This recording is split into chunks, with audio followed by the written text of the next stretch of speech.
बरेली शहर में हुए दंगे के बाद पुलिस प्रशासन की सख्ती उपद्रव फैलाने वाले आरोपियों पर लगातार बढ़ती जा रही है। सोमवार को बरेली पुलिस ने कड़ी कार्रवाई करते हुए आईएमसी के पूर्व जिलाध्यक्ष और मौलाना तोकीर रजा के बेहद करीबी नदीम खान को गिरफ्तार कर लिया है। चौंकाने वाली बात यह रही कि नदीम खान की गिरफ्तारी के समय पुलिस ने उसके पास से वह वायरलेस हैंडसेट बरामद किया है जिसे दंगे के दौरान पुलिस कर्मी से छीना गया था। एसएसपी अनुराग आर्य ने प्रेस वार्ता में जानकारी दी कि नदीम खान इस उपद्रव का एक बड़ा साजिश करता है। उसने दंगे के दौरान बरेली पुलिस की गोपनीय बातचीत सुनने और पुलिस की रणनीति समझने के लिए वायरलेस हैंडसेट पुलिसकर्मी से छीन लिया था। ये कदम कानून व्यवस्था को और बिगाड़ने वाला था। पुलिस ने अब तक उपद्रव से जुड़े 29 आरोपियों को गिरफ्तार कर जेल भेज दिया है। वहीं गिरफ्तार किए गए आरोपी मीडिया के सामने आते ही हाथ जोड़कर माफी मांगते और गिड़गिड़ाते नजर आए। पुलिस का कहना है कि ये सिर्फ शुरुआत है, दंगे में शामिल किसी भी आरोपी को बख्शा नहीं जाएगा। नदीम खान के साथ ही पुलिस ने अन्य आरोपियों को भी दबोचा जिनके पास से अवैध हथियार बरामद हुए। पुलिस का कहना है कि इस तरह के हथियारों का इस्तेमाल दंगे और हिंसक रूप देने के लिए किया गया था। व्हाट्सएप ग्रुप और लेटेड हेड से लोगों को इकट्ठा किया गया और एक बड़ी साजिश रची गई। पुलिस की जांच में सामने आया है कि दंगे की साजिश को अंजाम देने के लिए सोशल मीडिया का सहारा लिया गया। व्हाट्सएप ग्रुप और मैसेज के जरिए भीड़ जुटाई गई। नदीम खान ने पूछताछ में ये भी स्वीकार किया कि एक अपील चलाई गई थी जिसमें उसके डॉक्टर नफीस और लियाकत के हस्ताक्षर थे। हालांकि उसने सफाई देते हुए कहा कि हस्ताक्षर असली नहीं बल्कि फर्जी थे।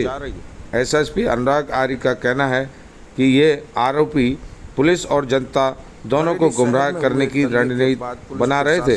फिलहाल पुलिस ने अब तक 55 लोगों को गिरफ्तार कर लिया है और बाकी की तलाश जारी है। खासकर नफीस की गिरफ्तारी के लिए टीमें लगातार दबिश दे रही हैं। पुलिस का दावा है कि बहुत जल्द कानून के शिकंजे में होगा।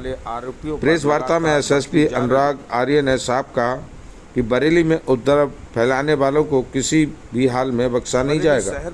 उन्होंने कहा कि प्रशासन की प्राथमिकता है कि बरेली में अमन और शांति बनी रहे, इसलिए चाहे कोई कितना भी बड़ा नेता या रसूखदार क्यों ना हो, अगर उसने उपद्रव फैलाने की कोशिश की है तो उसे जेल जाना ही होगा। ये पूरा घटनाक्रम इस बात का सबूत है कि प्रशासन अब उपद्रवियों पर पूरी तरह सख्ती से कार्रवाई कर रहा है।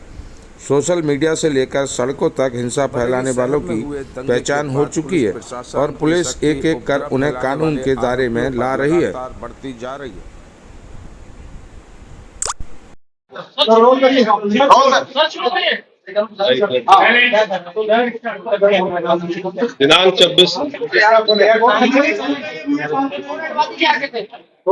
दिनांक 26 सितंबर को थाना कोतवाली अंतर्गत घटित घटना में पुलिस के द्वारा 10 एफआईआर दर्ज की गई थी, जिसमें पुलिस टीमों के द्वारा लगातार सीसीटीवी फुटेज के माध्यम से अभियुक्तों का आइडेंटिफिकेशन और उनकी गिरफ्तारी के लिए दबिश देकर गिरफ्तारियां सुनिश्चित की गई हैं। इस क्रम में आज कुल 28 अभियुक्त गिरफ्तार किए गए हैं, जिसमें थाना कोतवाली की पुलिस टीम के द्वारा 13 अभियुक्तों को गिरफ्तार किया गया है। थाना बरादरी की टीम के द्वारा 15 अभियुक्तों को गिरफ्तार किया गया है। जो थाना कोतवाली के द्वारा 13 अभियुक्त गिरफ्तार किए गए हैं उनके नाम मैं पढ़ देता हूँ। मुस्तकीम पुत्र तस्लीम, जफरुद्दीन पुत्र निशामुद्दीन, मोहम्मद इमरोज, मुशारिफ शेख, शमशेर रजा, मोहम्मद उवैस, राहिल, मोहम्मद साजिद, समीर, मोहम्मद जिशान, फैसल, तौहीद खान, फरमान और नदीम खान। इसके साथ साथ थाना बारादरी टीम के द्वारा 15 अभियुक्तों को गिरफ्तार किया गया है, जिनके नाम है उम्मेद, मुस्तकीम, अरबाज, कलीम, मोबिन, नाजिम रजा खान, मोहसिन, शाकिब, रफीक, जैनुल, तौहीन, फैसल, मोबिन, अरशद और सुभान। इसमें सबसे प्रमुख गिरफ्तारी जो इस पूरी घटना के प्रमुख साजिशकर्ताओं और घटना को कारित करने वाले लोगों में से एक है नदीम खां पुत्र केसर अली, निवासी बिहारीपुर, करोलान, थाना कोतवाली। इसको पुलिस के द्वारा गिरफ्तार किया गया है।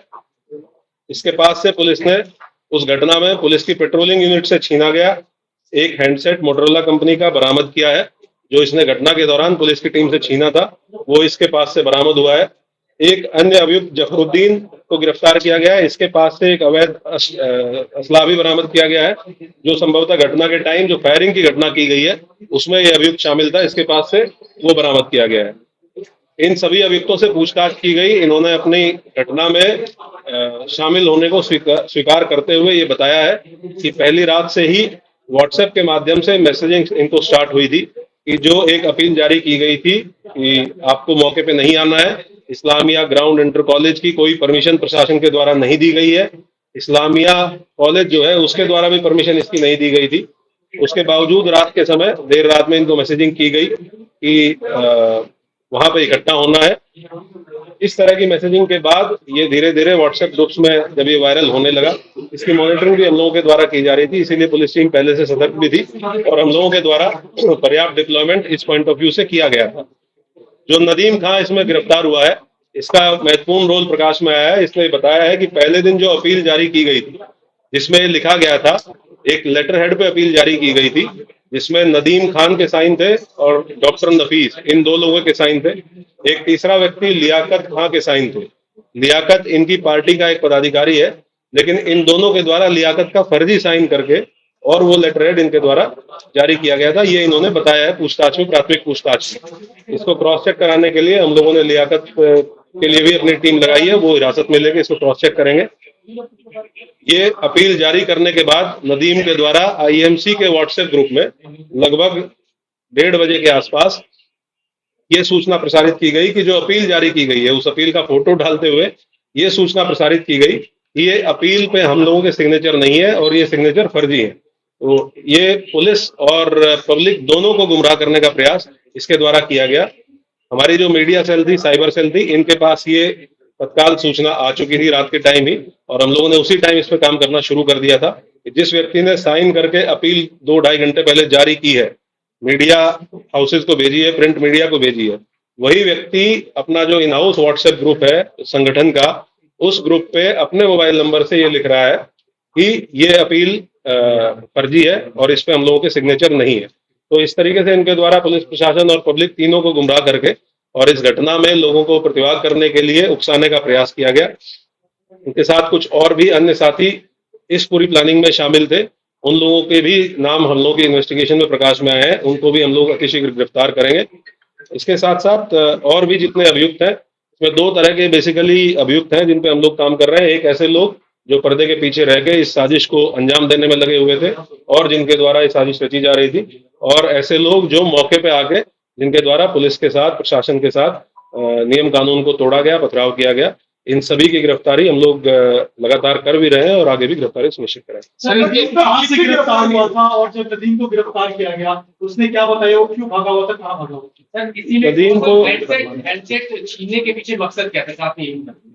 हैंडसेट छीनने के पीछे एक ही मकसद होता है। जब भी इस तरह की घटनाओं में हैंडसेट छीना जाता है, वो ये आदमी ये देखना चाहता है कि पुलिस क्या बातचीत कर रही है, क्योंकि वो हम लोगों का एक ऐसा चैनल है जिसपे हम लोग फोर्स को कहाँ पे भेजना है, किस तरीके से भेजना है, इस तरह की चीजें या कोई घटना अगर होती है उसका भी प्रसारण वायरलेस सेट पे किया जाता है। तो संभवतः यही एक मकसद रहा होगा कि इसके द्वारा। और दूसरा ये भी है कि अगर पुलिस के जो हमारा पेट्रोलिंग यूनिट है उसके पास से हैंडसेट चला जाएगा तो वो पेट्रोलिंग यूनिट फिर कम्युनिकेट नहीं कर पाएगी कंट्रोल रूम के साथ, तो जिससे कि पुलिस का जो अलग अलग पेट्रोलिंग पार्टीज हैं उनको अलग अलग किया जा सके। इसके पीछे संभवतः यही एक मकसद रहा होगा। नदीम को थाना क्षेत्र कोतवाली से ही गिरफ्तार किया गया है और इसके और भी जो अन्य साथी हैं, कुछ ऐसे नाम हैं जो इसने हम लोगों को बताए हैं, जो प्रकाश में आए हैं इनकी पूछताछ से, उनके लिए भी हमारी टीमें लगी हुई हैं। जल्दी ही गिरफ्तारी सुनिश्चित करें। सर, इन्होंने व्हाट्सएप से कॉल करके किस तरह से लोगों से बात की थी, कितनी कॉलें हुई थी, कितने मैसेज हुए थे लोग भड़काने के लिए? जो 2 लोग जेल गए हैं, फरत और फरमान, जो फाइक एनक्लेव में रहने वाले हैं, फरत और फरमान का बहुत महत्वपूर्ण रोल था अगले दिन सुबह वीडियो को सर्कुलेट करने में।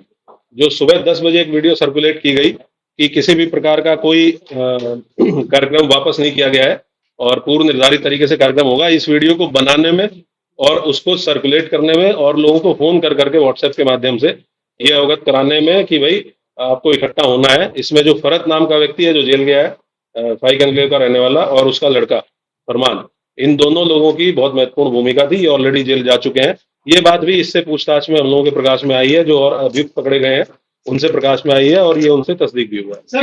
नदीम ने भी सर व्हाट्सएप कॉल करके बहुत ज्यादा है, क्या ये भी जांच में लेगा कि सामने आया है नाबालिग के ऊपर इस्तेमाल किया गया था इस पूरे प्रकरण के लिए? ये तो आप लोग, क्योंकि वहां आप लोग भी थे और आप लोगों ने वीडियोस में भी देखा होगा कि कुछ नाबालिग बच्चों को सामने करके और इस तरह की हरकत करने का प्रयास किया गया। ये जेजे एक्ट के अंतर्गत एक अपराध है, जुवेनाइल जस्टिस एक्ट के अंतर्गत एक अपराध है कि कोई व्यक्ति अगर नाबालिग बच्चों को किसी घटना में शामिल करके उनसे अपराध कारित कराता है तो ये भी एक दंडनीय और संज्ञेय अपराध है। हम लोग इस पे भी काम कर रहे हैं और इनकी धाराओं को भी इस मुकदमे में बढ़ाया गया है। अब तक टोटल कितने टोटल अब तक हम लोगों ने इस पूरे प्रकरण में 55 लोगों की गिरफ्तारी इंश्योर की है और हमारी टीमें लगातार दबिश में है। बहुत जल्दी और भी लोग गिरफ्तारी और लोगों की गिरफ्तारी सुनिश्चित की सर, नदीम व्हाट्सएप कॉलिंग के जरिए लोगों को कितनी व्हाट्सएप कॉलिंग नदीम के फोन से मिली है और मौलाना के फोन से मिली है? लगातार सभी लोग आपस में व्हाट्सएप कॉल के माध्यम से संपर्क में थे। संख्या तो यहाँ नहीं बताई जा सकती, लेकिन लगातार पूरी रात लगभग 3-3:30 बजे तक सभी लोग व्हाट्सएप से एक दूसरे के संपर्क में थे और उसमें ये कंफ्यूजन फैलाए जाने की कोशिश की जा रही थी कि कुछ लोगों को अपील भेजी गई, फिर उन लोगों को ये बताया गया कि अपील फर्जी है। तो ये कंफ्यूजन बेसिकली पब्लिक में क्रिएट करने की कोशिश की गई कि जो अपील जारी की गई थी वो जेन्युइन नहीं है, जबकि वो अपील इन्हीं के द्वारा साइन करके पुलिस प्रशासन को दी गई।